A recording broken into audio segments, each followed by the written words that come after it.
Friends, ನೋಡ್ತಾ ಇದ್ದೀರಾ ನಮ್ಮ ಕೊಟ್ಟೂರೇಶ್ವರ ಸ್ವಾಮಿಯ ರಥೋತ್ಸವ. ಇದು ನಮ್ಮ ಮಧ್ಯ ಕರ್ನಾಟಕದ ಅತ್ಯಂತ ದೊಡ್ಡ ಜಾತ್ರೆ. 85 ಅಡಿ ಎತ್ತರದ ರಥೋತ್ಸವನ ನೋಡೋದೇ ಒಂದು ಸಂಭ್ರಮ. ಈ ರಥೋತ್ಸವನ ನೋಡಲಿಕ್ಕೆ ಲಕ್ಷಾಂತರ ಜನಸಾಗರ ಪಾದಯಾತ್ರೆ ಬಂದಿರ್ತಾರೆ. ಇಂತಹ ರಥೋತ್ಸವ ಇಂದು ತುಂಬಾ ವಿಜೃಂಭಣೆಯಿಂದ ನಡೀತಾ ಇದೆ. ಕೊಟ್ಟೂರೇಶ್ವರನ ಪವಾಡ ಅಗಾಧವಾದುದು. ಈ ಸ್ವಾಮಿಯ ರಥೋತ್ಸವದ ಕ್ಷಣಕ್ಕೋಸ್ಕರ ಎಲ್ಲರೂ ಕಾಯ್ತಿರ್ತಾರೆ. ಕೊಟ್ಟೂರೇಶ್ವರ ಸ್ವಾಮಿಗೆ ಕೊಟ್ಟೂರೇಶ್ವರ, ಬಸವೇಶ್ವರ ಮತ್ತೆ ಗುರು ಬಸವರಾಜೇಂದ್ರ ಅಂತ ಕರೀತಾರೆ. ಯಾಕೆ ಈ 3 ಹೆಸರುಗಳಲ್ಲಿ ಕರೀತಾರೆ ಅಂತಂದ್ರೆ, ಮೊದಲನೇದಾಗಿ ಬಸವೇಶ್ವರ ಅಂತ ಯಾಕೆ ಕರೀತಾರೆ ಅಂತ ನೋಡೋಣ. ಈಶ್ವರನು ಇವರನ್ನ ಸೃಷ್ಟಿ ಮಾಡಬೇಕಾದ್ರೆ ನಂದಿ ಆತ್ಮದ ತಾಂಡವನ್ನು ತಗೊಂಡು ಸೃಷ್ಟಿ ಮಾಡ್ತಾರಂತೆ, ಹಾಗಾಗಿ ಬಸವೇಶ್ವರ ಅಂತ ಕರೀತಾರೆ. ಎರಡನೇದಾಗಿ ಗುರು ಬಸವರಾಜೇಂದ್ರ ಅಂತ ಯಾಕೆ ಕರೀತಾರಪ್ಪ ಅಂತ ನೋಡೋದಾದ್ರೆ, ಬಸವೇಶ್ವರರು ಶಿಕಾಪುರದಲ್ಲಿದ್ದಾಗ ಹರಪನಹಳ್ಳಿಯ ಸೋಮಶೇಖರ ಮಹಾರಾಜರಿಗೆ ಚಿತ್ರದುರ್ಗದ ಪಾಳೆಗಾರರು ದಂಡೆತ್ತಿ ಬಂದಿರ್ತಾರೆ. ಆಗ ಸೋಮಶೇಖರ ಮಹಾರಾಜರು ನಂಗೆ ಯಾರಾದರೂ ಸಹಾಯ ಮಾಡ್ರಿ, ಅವರಿಗೆ ಅರ್ಧ ರಾಜ್ಯವನ್ನು ಕೊಡ್ತೀನಿ ಅಂತ ಹೇಳಿ ಡಂಗುರ ಸಾರಿಸ್ತಾರೆ.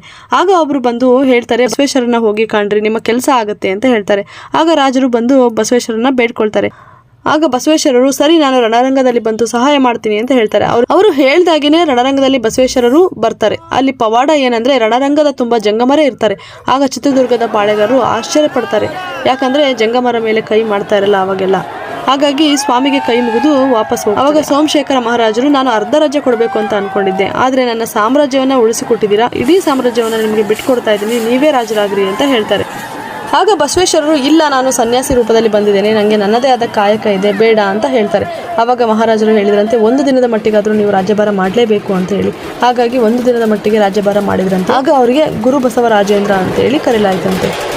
ಇವಾಗ ನಾವು 3ನೇದಾಗಿ ಕೊಟ್ಟೂರೇಶ್ವರ ಅಂತ ಯಾಕೆ ಕರೀತಾರಪ್ಪ ಅಂತಂದ್ರೆ, ಕೇಳಿದ್ದನ್ನು ಕೊಡುವವನೇ ಈಶ್ವರ. ನಾವು ಮನಸ್ಸಿಟ್ಟು ಏನ್ ಬೇಕಾದರೂ ಕೇಳ್ಕೊಂಡ್ರೆ ಖಂಡಿತವಾಗ್ಲೂ ಅದು ಆಗುತ್ತೆ ಅನ್ನೋದು ಪ್ರತೀತಿ. ಹಾಗಾಗಿ ಕೊಟ್ಟೂರೇಶ್ವರ ಅಂತ ಹೆಸರು ಬಂತಂತೆ. ಅದಕ್ಕೋಸ್ಕರನೇ ಹೇಳ್ತಾರೆ, ಇಷ್ಟಾರ್ಥಗಳನ್ನು ನೆರವೇರಿಸುವ ಕ್ಷೇತ್ರ ಕೊಟ್ಟೂರು ಅಂತೇಳಿ. ಈ ಕೊಟ್ಟೂರು ದೊರೆಯ ಮಹಾರಥೋತ್ಸವ ಇಂದು. ಈ ಸ್ವಾಮಿಯ ಕೃಪಾಶೀರ್ವಾದ ಎಲ್ರಿಗೂ ಸಿಗ್ಲಿ.